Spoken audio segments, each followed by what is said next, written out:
राधे राधे। मैं शोभना वैष्णव आपके अपने YouTube चैनल में आप सभी का स्वागत करती हूँ। आज मैं आपको देव प्रबोधिनी एकादशी के व्रत की कथा सुनाने जा रही हूँ। कृपया कर ध्यान पूर्वक सुने। ब्रह्मा जी बोले कि हे मुनि श्रेष्ठ, आप पापों को हरने वाली, पुण्य और मुक्ति देने वाली एकादशी का महत्व सुनिए।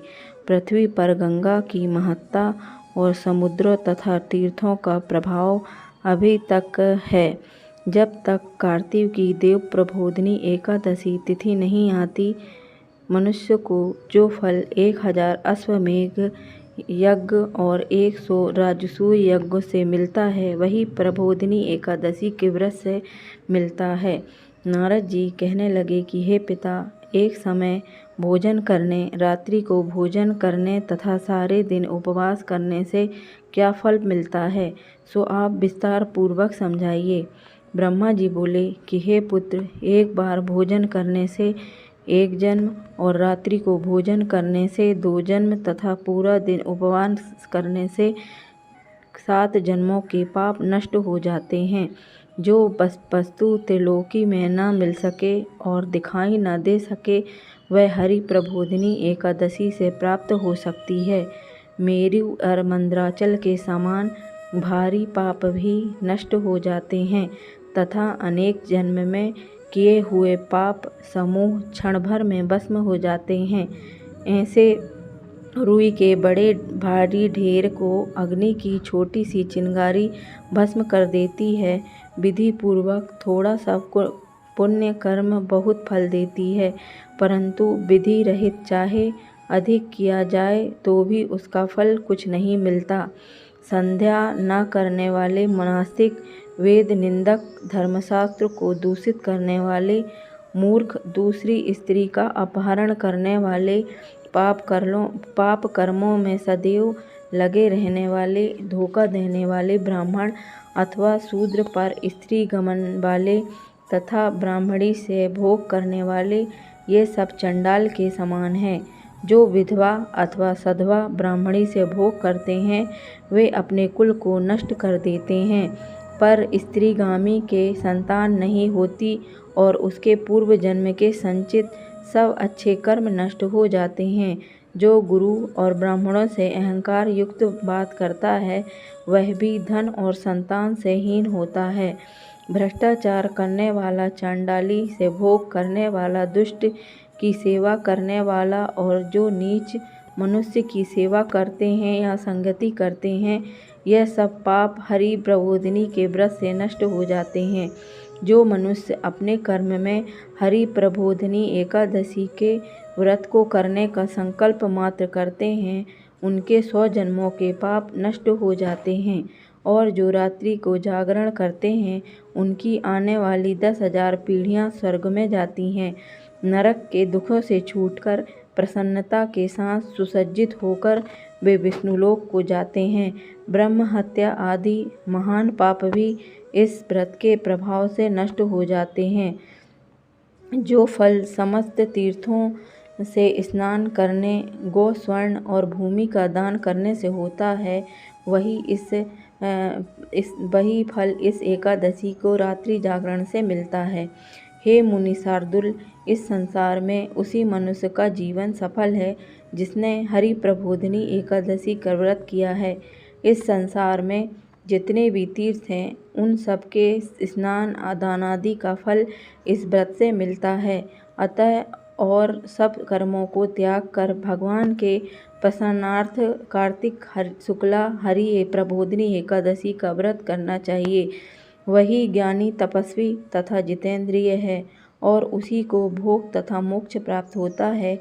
जिसने हरि प्रबोधिनी एकादशी का व्रत किया है, वह विष्णु को अत्यंत प्रिय, मोक्ष के द्वार को बताने वाली तथा उसके तत्व का ज्ञान देने वाली है। जिसने एक बार भी इस व्रत को किया, वह मोक्ष का अधिकारी होता है। मन, कर्म, वचन तीनों प्रकार के पाप इस रात्रि को केवल जागरण करने से नष्ट हो जाते हैं। हरि प्रबोधिनी के दिन जो मनुष्य भगवान के प्रसन्नार्थ स्नान, दान, तप व यज्ञादि करते हैं, वे अक्षय पुण्य को प्राप्त होते हैं। प्रबोधिनी एकादशी के दिन व्रत करने से मनुष्य के बाल यौवन और बाल्यावस्था में किए हुए समस्त पाप नाश हो जाते हैं। इस एकादशी को रात्रि में जागरण का फल चंद्र सूर्य ग्रहण के समय स्नान करने से 1000 गुना अधिक होता है। अन्य कोई पुण्य इस पुण्य के सामने व्यर्थ है। जो मनुष्य प्रबोधिनी का व्रत नहीं करते उनके सब पुण्य व्यर्थ हैं। अतः हे नारद, तुमको भी विधि पूर्वक यत्न के साथ इस व्रत को करना चाहिए। जो कार्तिक मास में धर्मपरायण होकर अन्न नहीं खाते हैं उन्हें चंद्रायण व्रत का फल प्राप्त होता है।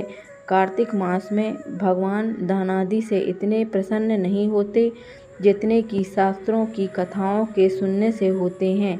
कार्तिक मास में जो भगवान विष्णु की कथा एक या आधा श्लोक भी पढ़ते हैं या सुनते हैं या दूसरे को सुनाते हैं उनके 100 गायों के दान का फल मिलता है। अतः अन्य सब कर्मों को छोड़कर कार्तिक मास में मेरे सम्मुख बैठकर मेरी कथा पढ़नी या सुननी चाहिए। जो कल्याण के लिए कार्तिक मास में हरि कथा कहते हैं वे सारे कुटुंब का क्षणमात्र में उद्धार कर देते हैं। शास्त्रों की कथा कहने और सुनने से 10,000 यज्ञों का फल मिलता है, साथ ही उनके सब पाप भस्म हो जाते हैं। जो नियम पूर्वक हरि कथा सुनते हैं वे 1000 गोदान का फल प्राप्त पाते हैं।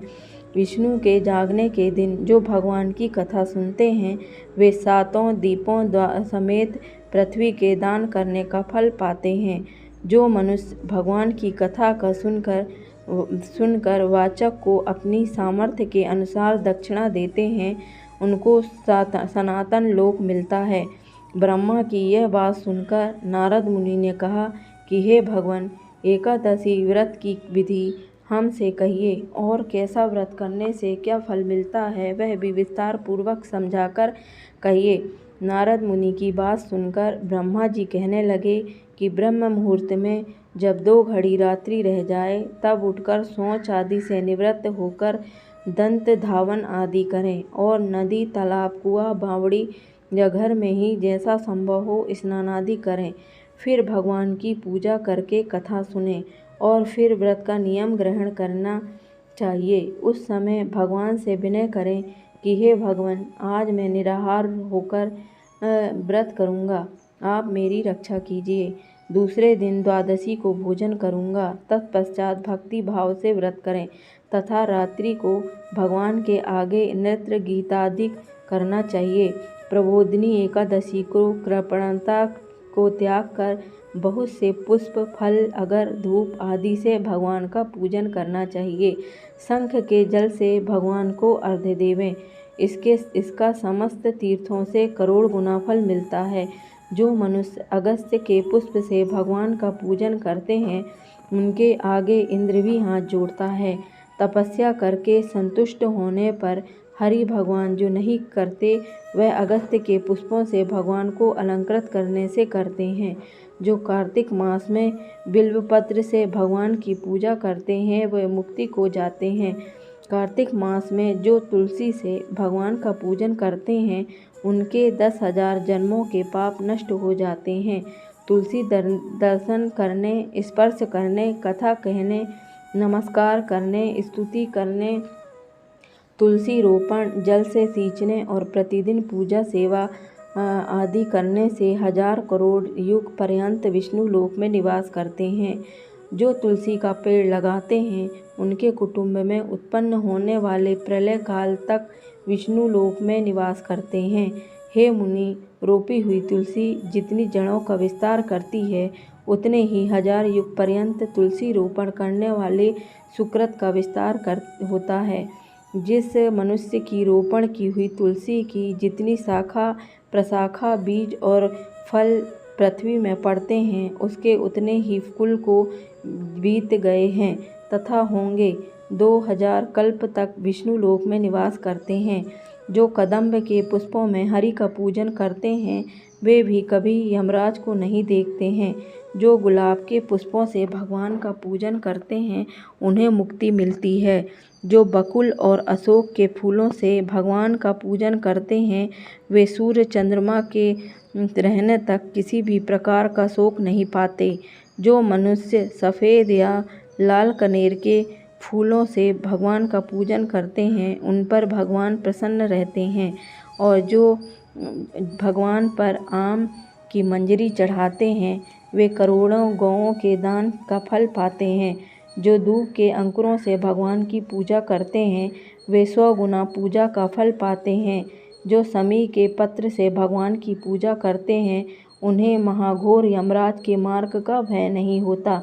जो भगवान का चंपों के फूलों से पूजन करते हैं वे मनुष्य संसार में नहीं आते। जो मनुष्य केतकी का पुष्प भगवान को चढ़ाते हैं उनके करोड़ों जन्म के पाप नष्ट हो जाते हैं। जो पीले रक्त वर्ण के कमल के पुष्पों से भगवान का पूजन करते हैं उनको श्वेत दीप में स्थान मिलता है। इस प्रकार रात्रि को भगवान का पूजन कर प्रातः काल होने पर उठकर नदी पर जाएं और वहां स्नान जप तथा प्रातः काल के कर्म करके घर पर आकर विधि पूर्वक भगवान केशव का पूजन करें। व्रत की समाप्ति पर विद्वान ब्राह्मणों को भोजन करावें और दक्षिणा देकर क्षमा याचना करें। इसके पश्चात भोजन गौ और दक्षिणा देकर गुरु का पूजन करें। ब्राह्मणों को दक्षिणा देवें और जो व्रत के आरंभ में छोड़ने का नियम किया था वह ब्राह्मणों को दे दें। हे राजन, रात्रि में भोजन करने वाला मनुष्य ब्राह्मणों को भोजन करावे और स्वर्ण सहित बैल का दान करे। जो मनुष्य मांसाहारी नहीं है वह गौ का दान करे। आंवले से स्नान करने वाले मनुष्य को दही और शहद का दान करना चाहिए। जो मनुष्य फलों को त्यागे वह फलों का दान करे। तेल छोड़ने से घृत और घृत छोड़ने से दूध, अन्न छोड़ने से चावल का दान किया जाता है। जो मनुष्य भूमि शयन का व्रत लेते हैं उसको सैया दान तथा तुलसी सब सामग्री सहित देना चाहिए।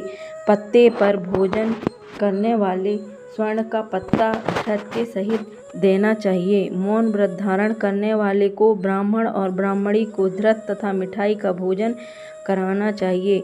बाल रखने वाले को दर्पण, जूता छोड़ने वाले को 1 जोड़ा जूता, लवण त्यागने वाले को शर्करा दान करनी चाहिए। मंदिर में दीपक जलाने वाले को तथा नियम लेने वाले को व्रत की समाप्ति पर ताम्र अथवा स्वर्ण के पत्र पर घृत और बत्ती रखकर विष्णु भक्त ब्राह्मण को दान देना चाहिए। एकांत व्रत में 8 कलश वस्त्र और स्वर्ण से अलंकृत करके दान करना चाहिए। यदि यह भी न हो सके तो इनके अभाव में ब्राह्मणों का सत्कार सब व्रतों की सिद्धि देने वाला है। इस प्रकार ब्राह्मण को प्रणाम करके विदा करें। इसके पश्चात स्वयं भी भोजन करें। जिन वस्तुओं की चतुर्मास में छोड़ा जाता है उन वस्तुओं को समाप्ति करें अर्थात ग्रहण करने लग जाएं। हे राजन, जो बुद्धिमान इस प्रकार चतुर्मास व्रत निर्विघ्न समाप्त करते हैं वे कृतकृत हो जाते हैं और फिर उनका जन्म नहीं होता। यदि व्रत भ्रष्ट हो जाए तो व्रत करने वाला अंधा या कोढ़ी हो जाता है। भगवान कृष्ण कहते हैं कि हे राजन, तुमने पूछा था कि वह सब मैंने बतलाया। इस कथा को पढ़ने और सुनने से गोदान का फल प्राप्त होता है। बोलिए विष्णु भगवान की जय। अगर आपको मेरी कथा पसंद आई हो तो प्लीज़ लाइक करें, शेयर करें और सब्सक्राइब करें। धन्यवाद।